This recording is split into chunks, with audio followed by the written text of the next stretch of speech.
The air was thick with tension when my brother sneered, "Poor people don't belong here." He didn't know that the Lamborghini parked outside belonged to me. It was my escape, my revenge, and the proof that nothing, not even family, could hold me back anymore. The truth was about to hit him like a truck. My name is Maya, and I've been fighting for survival my whole life. Growing up, I was the invisible one in my family, always overlooked, always the afterthought. But I didn't mind. I learned to depend on myself. I stood in front of the mirror, adjusting my work shirt and brushing my hair. The dealership had just promoted me. I was still getting used to the idea of walking into a place where people actually acknowledged me. For the first time, I felt seen. "Hey, Maya." Tyler's voice broke through my thoughts as he walked past, his usual air of superiority hanging around him like a shield. "When are you going to quit this job? You don't belong here. It's not really your scene, is it?" I froze. I should have expected it, but hearing those words still hit me harder than I could have imagined. "What do you mean?" asked, trying to keep my voice steady even though my heart was racing. "Come on," he chuckled. "You're the poor one, Maya. You've always been." He gestured at the showroom, the cars gleaming behind me. "This is for people who can afford it, people who don't have to worry about bills. It's people like me." His words cut deeper than any knife ever could. I felt a rush of heat in my chest, but I didn't let it show. Instead, I plastered a smile on my face. "I'm doing fine, Tyler." "Don't worry about me," he snorted, turning on his heel. "You're just a burden. You'll never be one of us. You know that, right?" The words hit like a slap, but I refused to let them break me. I wasn't just a burden. I had worked harder than anyone in this family to get here, and maybe Tyler didn't get it. But I was done being underestimated. I walked past him toward the door, my steps slow and deliberate. Maybe you're right. Maybe I don't belong here. But that's about to change. I didn't wait for him to respond. Instead, I focused on the car's luxurious, powerful, something I had once only dreamed of owning. Maybe I wasn't rich in their eyes, but I was richer in ways that mattered. The words Tyler said, they stung. But instead of crumbling, they lit a fire in me. I would show him, and I would show everyone else who ever doubted me. Tyler's words didn't just sting, they stuck with me. For days they echoed in my head like a broken record, playing over and over, reminding me of everything I wasn't. Poor Maya, a burden. I could feel the heat of his contempt each time I closed my eyes. It made me angry, more angry than I'd ever been. But more than that, it made me determined. I wasn't going to be poor Maya forever. I spent the next few months with a laser focus. At the dealership, I learned everything I could about luxury cars. I started small, listening, watching, reading. Soon I was the one people came to for answers. I could talk about the mechanics, the history, the nuances of every car on the floor. And it didn't stop there. I began saving every penny I could, putting aside money for something big, something that would show Tyler, my family, everyone, that I wasn't the afterthought anymore. It wasn't just about the car. It was about proving that I was capable of anything, that I could rise above their expectations even if they never saw me for who I really was. And then it happened. I walked into work one morning, my heart racing, knowing today was the day. There it was, the Lamborghini. My Lamborghini sat in the showroom, gleaming under the bright lights, a symbol of everything I'd fought for. The price tag didn't matter. What mattered was that I'd earned it. I ran my hand over the smooth, sleek surface, my heart swelling with pride. "Hey, Maya." 'Twas Rick, the manager. "Big day for you, huh?" I smiled, nodding. "Yeah, it's a big day."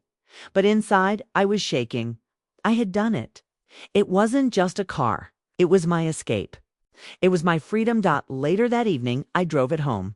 The engine roared to life as I pulled into the driveway, the sound of the car making my stomach flutter with excitement. I saw Tyler standing on the porch, arms crossed, staring at me in disbelief. His mouth dropped open when he saw the Lamborghini. "What? The hell? He said, eyes wide. I couldn't help it. I grinned. This, I said, is what happens when you stop believing you're the only one who matters. He took a step forward, his jaw working as he tried to process what was happening. You? You bought a Lamborghini, yeah? I climbed. Out of the car, the door clicking shut with a satisfying thud. And it's not just for show, it's for me, for everything I've worked for. You think that car makes you something? It's just a piece of metal? I took a step toward him, standing tall for the first time in years. No, Tyler, it's not just a car. It's me proving I'm more than what you think I am. His face twisted in disbelief. You're crazy, maybe, I said, but you'll get used to it. I walked past him, my head high. The car wasn't just my way of showing off. It was my way of showing I could succeed, that I could stand on my own and do something that mattered. I didn't need his approval. I never had. And as I stepped inside, I could hear him calling after me, but I didn't turn back. I didn't need to. I had arrived the moment I walked into the house. I knew today would be different. Tyler was sitting on the couch, his usual smug expression plastered on his face.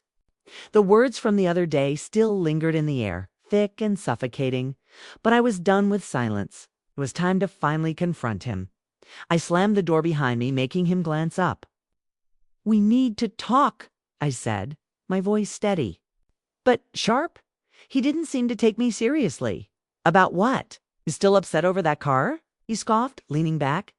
I didn't give him the satisfaction of answering right away. Instead, I crossed the room and stood in front of him, my arms crossed. No, Tyler, this isn't about the car. It's about everything you've done to me, to our family. He raised an eyebrow, clearly trying to maintain control of the conversation. Oh, here we go. You're still playing the victim card, huh? Shut up, I snapped. I'm not a victim anymore. But you've been treating me like one my whole life. You and Mom, you've made me feel worthless, like I don't belong in this family. His face hardened, but I wasn't going to back down. Do you think I've been the perfect little golden child, don't you? I continued, my voice rising with the anger I'd been holding in for years. You think you've got everything figured out, but you're just as messed up as the rest of us. Maybe more? Tyler looked confused, trying to keep up the facade. What the hell are you talking about? I've never done anything to you. I let out a bitter laugh. You don't get it, do you? It's not about what you've done. It's about what you haven't done. You've always been the favorite, always been the one with everything handed to him. Meanwhile, I've been here in the shadows, working my ass off, trying to prove I'm worth something to this family. But you keep pushing me down. And for what? So you can feel better about yourself. His eyes narrowed, and I saw the gears turning in his head as he tried to deny it. You're making things up. You've always been dramatic. Just like Mom. Always. Looking for a reason to complain. No, I shot back, my voice breaking. I'm not making it up. I remember every time you called me stupid. Every time you belittled me. You've never once seen me as anything more than the poor sister. Tyler opened his mouth, but the words caught in his throat. He couldn't deny it because he knew it was true. The truth was right there in front of him. I've spent my whole life trying to be good enough for you, for Mom, for everyone. But you never cared about me? You just used me as a punching bag because it made you feel better. And I've had enough. I took a step back, swallowing the lump in my throat. I'd said it. I had finally told him everything. He stared at me, his expression a mix of shock and confusion. You're just angry. I didn't do all that. No, Tyler, I said, my voice trembling with emotion. You didn't do all that. But you stood by and watched it happen. You never stepped in. You never helped me. You never saw me. His face twisted in frustration. You're blowing this way out of proportion. Not like that. I shook my head, tears threatening. To spill, it's exactly like that. You don't get to gaslight me anymore. I'm not the scared little girl you think I am. I've grown up, and I'm done living in your shadow. He stood up suddenly, his fists clenched. "You're making a mistake. You don't know what you're talking about." "I do now," I said, my voice firm, "and I'm leaving. I'm not asking for your approval anymore. The only person I need to answer to is myself." I turned on my heel, ready to leave the house behind, but as I reached for the door, I heard Tyler's voice again. "Maya." It was softer now, almost regretful. "Wait." But I didn't look back. I opened the door and stepped out, closing it behind me. I wasn't going to let him or anyone else hold me down anymore. Tyler's regret didn't matter. The only thing that mattered was that I was free. The months that followed felt like a blur. I watched as Tyler's world started to fall apart, and honestly, part of me felt bad for him. But the other part, the one that had spent years being overlooked, belittled, and ignored, couldn't help but feel a strange sense of satisfaction. It wasn't that I wanted him to suffer, it was just that, for once, it was happening to him instead of me. The things he had done to me, the things he had said, were coming back to him. I never saw it. Revenge, I didn't need to. Karma had its own way of making sure people got what they deserved. I was sitting in my car one evening, the engine purring under me, the warm leather seat hugging my back, when I saw Tyler walk out of the building. He had just lost his job. Look on his face was a mix of anger and disbelief. He was trying to hold it together, but I could see the cracks forming. I didn't stop the car. I just watched him. For a moment, I wondered if he realized how much of his downfall was because of his own arrogance and pride. But then again, he'd never been the type to take responsibility for his actions. I wasn't going to waste my time trying to make him see the truth. I didn't say anything as I drove by, my heart pounding with a strange sense of victory. For the first time, I felt like I wasn't just surviving. I was thriving. And he was finally feeling the weight of all his mistakes. A few weeks later, I heard from Mom that Tyler had broken up with his girlfriend. Apparently, the relationship had crumbled under the pressure of his constant need for control.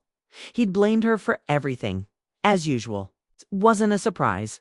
His selfishness had always made him blind to the needs of others. I sat in the living room, hearing her talk about it. "I don't know what's happening to him," she said, clearly upset.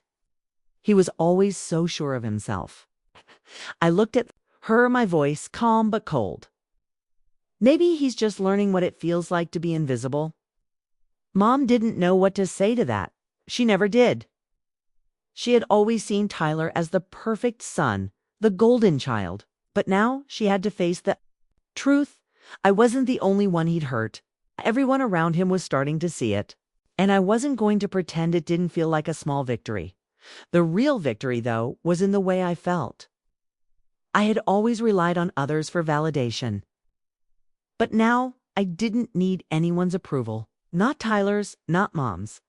I was finally living for myself. I was driving home from work one afternoon. The familiar rush of excitement filling me as I pulled into my driveway. The Lamborghini sat in the garage waiting for me to take it out for a spin. But as I stood there for a moment looking at the car, something clicked. It wasn't just about the car or the revenge or the transformation. It was about me, finally, taking control of my own life and happiness. The car was a symbol, sure. But the real victory was that I had learned to stand up for myself, to fight back, to choose what was best for me. I got in the car, starting the engine with a feeling of freedom that I couldn't put into words. As I looked in the rearview mirror, I saw Tyler's face, his regret, his confusion, his realization that he had lost. But I didn't feel sorry for him anymore. I didn't need to. He had built his life on lies, on using others to make himself feel better. Now he was paying the price. And I was moving forward, leaving all of that behind me. Karma had done its job. And I was finally free. Nothing could ever take that away from me.